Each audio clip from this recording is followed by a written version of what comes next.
A Galene Woman is prioritising their solo dates. Hello, welcome back everyone. I'm Cole and this is the A Galene Woman is podcast, where you are reminded weekly that someone out there is prioritising your rest and relaxation, the place where herbal teas are on tap and fluffy socks are on demand. Basically, it's the space dedicated to your time and peace, where you can do a little self-care and will never ever be made to feel guilty about it. This week, I wanted to talk about solo dates, mainly because I wanted to expand our self-care horizons and remember that self-care comes in so many different forms. It's not just about taking the rest, which is absolutely necessary. It's also about finding things that are incredibly fulfilling. So the idea of solo dates absolutely fits into that bracket. Although I do know it can come across as an incredibly daunting task. Walking into that cinema alone, going out to dinner, like next to all those different families and couples, even just heading out to the shops can be really intimidating. But I wanted to put a bit of a spin on this because the Lord knows sometimes the last thing you want to be reminded of is your singledom, and when you're dating, solo dates can definitely feel a little bit pointless. Yet, there is a crucial part of solo dates that I think gets completely overlooked in solo dates that can be so good for your self-care. But hang on though, before I spill all, while you're listening, of course, this is your little attention reminder. Take 25 minutes to do something for self-care while you're listening to this podcast. Take a walk, find some cute little spring flowers, go have a hug with your pet. I actually am really missing my dog right now. Wind down with one of those super cooling face masks, which I think could live permanently on my face at this point. And just do it for you, nobody else, just your wonderful self. That's what this time is for. So, solo dates. Definitely a concept if you had mentioned 50 years ago, people would have been a little bit confused by. It's a little unconventional, it's a bit daunting, it's a bit I'm going to be single forever, or a bit I promise I'm dating, I'm just trying to embrace myself. And I feel like you are incredibly conscious of what everyone else is thinking while you're on a solo date. Personally, the nerves around doing stuff by myself absolutely came from that fear of looking lonely. It's a totally normal thought, but I was definitely hung up on the idea of people looking at me and being very judgmental. I would always message my friends and be like, do you want to meet up and do things? Or, you know, can we go do this and that, rather than just doing it by myself. I would always get sad if they said no, or we had to compromise and I didn't actually get to do what I wanted. However, I would say that in the past 3 years, I have become the queen, not only of doing activities I want to do by myself, but specifically the solo date vibe. Mainly because when I was 18, everyone I knew went to uni and I was staying home, trying to figure out exactly what I wanted to do with my life. So suffice to say, I was on my own a lot. The weird thing about it is it started with me wanting to go to the movies and having nobody around me that was able to do that. So my first solo date was actually going to the cinema. I don't remember which film it was, but I remember at one point I was pretty much heading to the cinema once a week. Hang on, I'm definitely going to find this film. I definitely can find which movie this is. Dune. Okay, OMG, right. This is actually such a good film to have started with. Wow. I'm pretty sure I also watched, yes, House of Gucci during this phase too.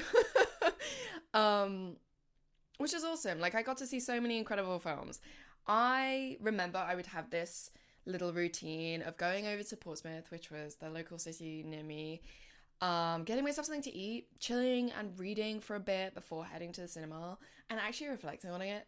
It was so peaceful to just take that time to do something entirely by myself, something that I really, really enjoy. And yeah, just enjoy the vibes, you know? I think from that point as well, from back in I think that would be like 2021, solo dates, doing things that I wanted to do kind of became a cornerstone of my self-care, even if I didn't acknowledge it at that point. Whether it was taking myself to get some ramen, wandering around about a million art galleries, which was definitely what happened when I started traveling, or just genuinely going to a coffee shop, grabbing a pastry and chilling. I totally fell in love with exploring the world by myself for sure. And just exploring the things that I loved in my life. I know it sounds so corny, but I really do just cherish that time by myself. I think this was why going traveling by myself at 19 didn't actually feel that scary, because I had given myself the space to learn what I loved to do, how I could spend my time, and where I would want to go while traveling before I even got there. I wasn't afraid to wander around a museum by myself because I knew that's something I adored doing. I wasn't afraid to sit in the hostel common rooms reading or just chilling out in a foreign cafe because they're activities that actually fill me up. They're the activities I know look after me, myself, who I am in this funky little world. For me, the ability to love your time and what you get to do in life is why it's so important to include dating yourself in your regular week, month, whatever time you have to give to it. It's literally the easiest way to cultivate a sense of self-love, a real confidence in your independence, and ultimately just get comfortable in your own presence. It can feel initially a little unnatural, especially for those of us who are social butterflies and don't really just want to sit with ourselves. But I always think I want my identity to be defined by the things I choose to do. And that absolutely has to include activities and things I do by myself.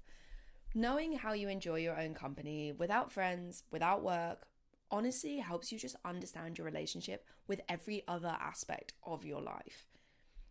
If you can remember that solo dates is just more than giving yourself a nice day, inside or out, your desire to do them will absolutely grow. It's a practice that helps us develop such a strong sense of self, which in times of struggle and difficulty can be so key in staying afloat and reminding yourself what's actually in your life, the good things that are there, and it also just helps you know what to do and where your focus and care should be in those moments of struggle. But I can definitely hear, like I already know what's being said by all our wonderful extroverts out there. They'll be like, but I love the company of others. That's my self-care. That's what I find super fulfilling. And of course it is. And I'm totally with you on how fulfilling friendships can be. But if you can't sit with yourself, the only person who will 100% be there all of your life, knowing what to do and caring for yourself in the good and the bad moments becomes such a mountain of a task. Society often paints a picture that being alone or spending time alone means loneliness.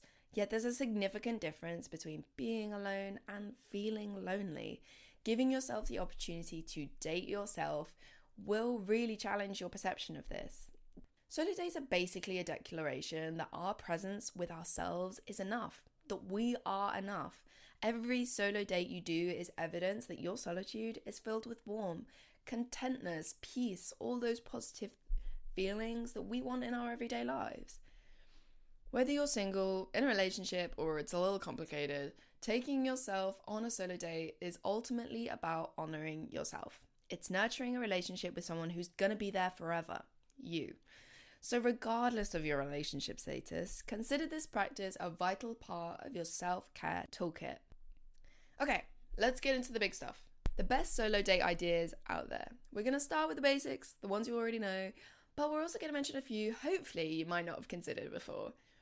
The first one is the easiest one out there, and that is exploring a new coffee shop. Whether you're a coffee drinker or not, a matcha or a chai girly, doesn't matter. This is such a simple way to have a solo date that gets you out of the house, isn't too time consuming, but you can really enjoy the simple pleasures. I go to coffee shops all the time to work, meet up with friends, but honestly, some of the best experiences I've ever had in coffee shops is when I've taken a book or something small to do, ordered whatever I fancied on the day, and just switched off from everything going on in my life. It's so relieving to know that in that moment, I don't have to do or be anything else. I can just sit, you can just drink your drink, maybe read or draw or something like that, people watch for sure, and just be in your little world.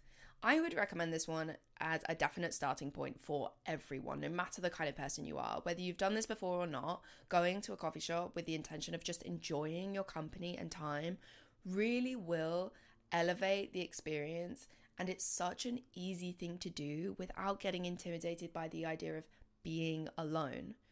The second idea is to attend a fitness class you've never done before. If you're a lover of moving your body and you're wanting a solo date experience, this really could be it for you. The reason I've specified that you should go to one you've never done before is because it gives you the space to be with yourself. If there's anything I've learned from fitness classes of any kind, it's you can make friends so easily.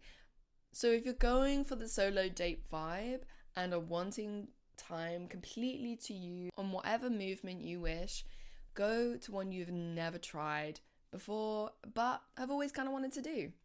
Now, don't get me wrong, exercise like this might not be for everyone. However, the brilliance of movement is that you can basically hyperfixate on what you're doing. Your form, your pace, whatever you've chosen to do, you can properly take that time to be present and focus entirely on what you're doing. Why it makes it such a good solo date? Because you really are just engaging with an activity and forgetting everything else. You are taking time just for you and what you're doing. There's nothing else involved. So it's such a brilliant little solo date idea. The third one is heading to the movies. I feel like none of you will be surprised that I've included this, considering what I said earlier. But genuinely, the movies is such a brilliant way to switch off and just enjoy some time with yourself. You can choose exactly what you want without compromise. No seeing any silly action movies or corny rom-coms if that's not your vibe. No matter what your film preference is, you can totally do just that.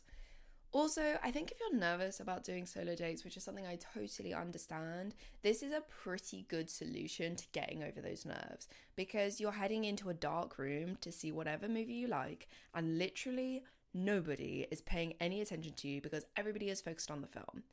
That, for me, is such a mental relief of like, I feel like sometimes in coffee shops you can feel as though somebody's looking at you because you're sat on your own, especially if you're not working or you're waiting for a friend. And the movies kind of removes that element because everybody is focused on one thing. You're all doing the same thing. So the pressure is kind of taken off your shoulders of feeling like, oh my God, is anybody judging me? So yeah, so if films and cinema are something you know you're always wanting to do but have nobody to go with, which I feel like is a very common situation, maybe that's just me, it's time to take that solo trip to the movies. Oh, and another thing you could do as a solo date that is super similar to this is to head to the theatre and support your local drama kids. There is always something going on if you live near a theatre house. I have to say the Cambridge ADC is committed to having performances on all the time, but trust me that this would be exactly the same vibe as going to the cinema in terms of the kind of self-care and solo date energy that you're getting. And you're also supporting your local community, which for me is such an amazing little plus. Number 4 is attending a workshop or class. This is such a good way to use a solo date to engage with other forms of self-care because it requires your attention and your focus, but you're learning, so it's a good thing. Cookery classes, pottery classes, webinars on literally any subject, from female financial literacy. There are so many brilliant ones out there at the moment. I feel like I need to do a podcast episode on female financial literacy because it's so good. The wealth of information out there is so positive right now. So webinars from female financial literacy to aromatherapy, the world at large is there for you to learn from, and there are so many things you can do. There is just such a wealth of choice. It's definitely worth exploring different things you personally would enjoy. Just sign yourself up and take that time just for you. I recently attended some really, really cool webinars on subjects that I'm interested outside of Galene, and I've always been a lover of TED Talks because honestly, who doesn't just want to listen to an inspirational speaker and remind you of all the good things out there? It's such a nice way to take a little solo date time to yourself, learn some new things that genuinely interest you, and you can do it all from the comfort of your home, which means you could do it in your PJs if you really wanted to. Number 5. Again, another one I don't think, if you listen to last week's episode, this is not going to be a surprise that this is on this list. Journaling in a scenic location. But even though you're not surprised this is on here, it's definitely such a simple way to do solo dates that can feel so good. It allows that outlet of self-expression, the emotional clarity of everything that you're experiencing right now, but it also means you can take in the peace and enjoyment of wherever you are. I have journaled all over the place, on trains, in fields, in city parks, coffee shops, on the beach. There is no place that I haven't journaled, I don't think.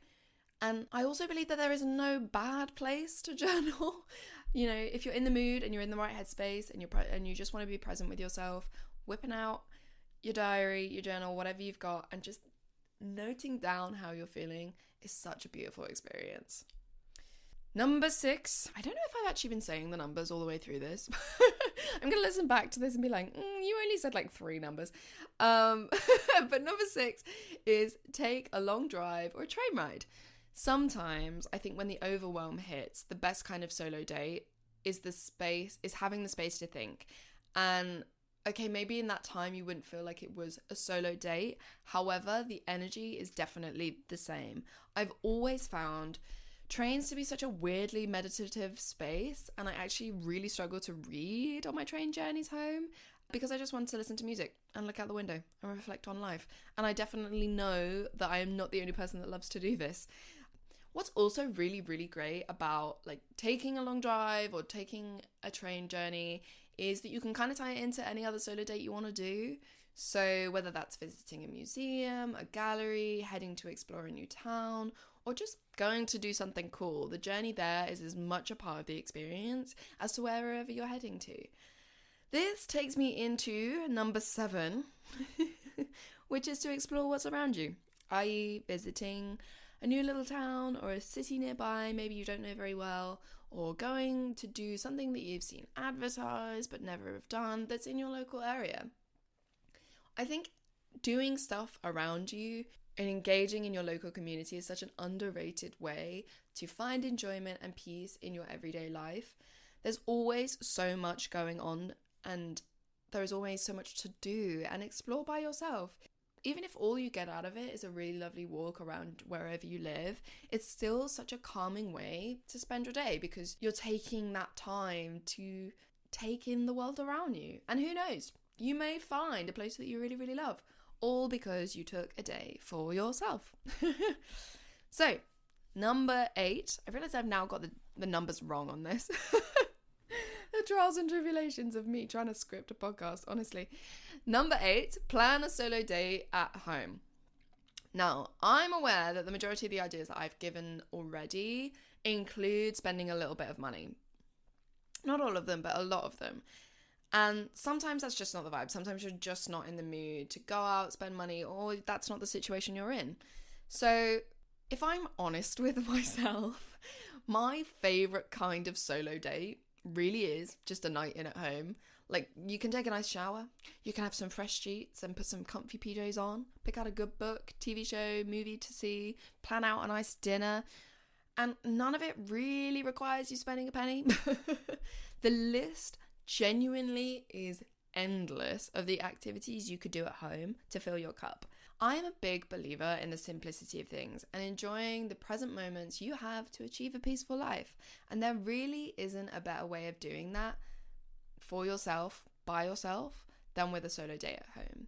You really can just take the chance to create such an ambience with it as well, like good candles or incense, mood lighting, finding a zone in your life that just feels beautiful. If you're living with someone, I get this could be a little harder, so I would definitely recommend just letting them know that you've planned to do this. Maybe just take the bedroom or the living room for the evening and tell them that Colette Grice told them to let you know you're having your evening of self-care and you're dating yourself, so just leave you be and just let you get on with it. Choosing to spend your time alone, doing the things you love, is absolutely an empowering decision. When you choose to enjoy your own company and actively engage with yourself on an intentionally caring level, not only is it beneficial to your mental health, but also your self-awareness. It's a sign that you emotionally understand yourself because you actually took the time to do so. Don't get me wrong, I think the social stigma of being alone will always be there. I don't think we live in a world that will ever embrace the idea of just people spending complete time by themselves, because we are beings of, wanting to belong and community and embracing each other. and our lives and, you know, the interconnectedness of all of that. So I think the stigma is always going to be there at the back of people's minds, because it's not the norm to be completely by yourself. And that's obviously not what I'm advocating for, but it means when you do take time by yourself, there is always that little sense of guilt, or that sense of worry that you're not doing the right thing, which is obviously not true, but I totally get why it's there. And especially for people who identify as women, I think that's really a key, because given the historic pressure we've all felt to either like be looking for a partner or be in a romantic relationship, I think even now, even within my generation, you know, because I'm Gen Z, you know, like I have plenty of friends who are so focused on either getting a partner or looking for a partner or questioning why they're not in a relationship. So, you know, the world definitely seems to fear women who enjoy their own company. And do you know what? Rightly so, because if you're a woman who prioritizes you, generationally speaking, that's a real first. So they don't really know what to do with this yet. You become such a caring and calm and generally self-assured person because you spend time with yourself. And genuinely, do not let anyone's judgment of that intimidate you into not doing it. No matter what your relationship status is, no matter how you're feeling, how the other person feels about solo dates and all that, this is a time for you. And so the only thing that matters is that you enjoy it. Sometimes people really can view someone who goes on solo dates and engaging with self-care as such a selfish or antisocial act. And I know I've said this a lot on this podcast, but self-care never was, never is, and never will be something that makes you self-centered. It doesn't equate to disliking those around you or thinking that spending time with them is lesser to you than spending time alone. It actually shows you're capable of being self-reliant and able to find fulfillment within yourself, which personally is such an attractive quality. Like, I know, you know, we all have different things that we find attractive, but genuinely people that are able to take time with themselves and enjoy time with their friends is something that I really, really admire. There are so many incredible women out there now who are such advocates for self-care and being who you want as a woman. And that, for me, is such an attractive thing. It's something that I really want to embody. So, you know, the time you spend with others is, of course, as important as the time you spend with yourself, but you can't forget the other half of the balance. You know, you have to really, really take the time to focus on you. It's important. I think we can agree from everything that I've just said that a lot of the stigma around solo dates is built on misconceptions about what it means to be alone, spending a time alone, and doing things like self-care. In reality, spending time alone to look after yourself and refresh is not only rewarding and there's enjoyment within itself, but it also allows you to go into the rest of your life, spend time with others with all the energy you want, because you know you're getting your downtime. You know you're getting time to reset and recharge. So you worry less about how draining an experience might be or fearing burnout, because you know you've massively decreased your chances by spending time alone. No matter who you're with in life, what you're doing, where you're at, there is going to be nothing better than taking a solo date to show yourself that self-care is really a part of who you are. And that brings to a close this episode of a Galene Woman's podcast on the priority and importance of solo dates. We have quite a lot on the ways to do solo dating on the Galene website. So if you're looking for more inspiration, it's 100% worth checking out www.galenecompany.com. It's all there. It's all waiting for you. Thank you all for listening. And if you took this time while listening to the podcast to dedicate it to a little bit of self-care, I hope it was super wonderful, fun, yummy, all those good things. If not, totally okay. But take your time for today. Give yourself a moment to chill just for you, because there is nothing more calming than time to yourself. As always, our next episode will be announced on Wednesday on our Instagram @GaleneCompany_. If you're curious as to what we will be chatting about next week, give us a follow. I usually set up a little reminder on the Instagram stories. I'm trying to figure out the way to get that consistently set up, so you can sign up and find out all the details. Until next time, take care. You deserve it.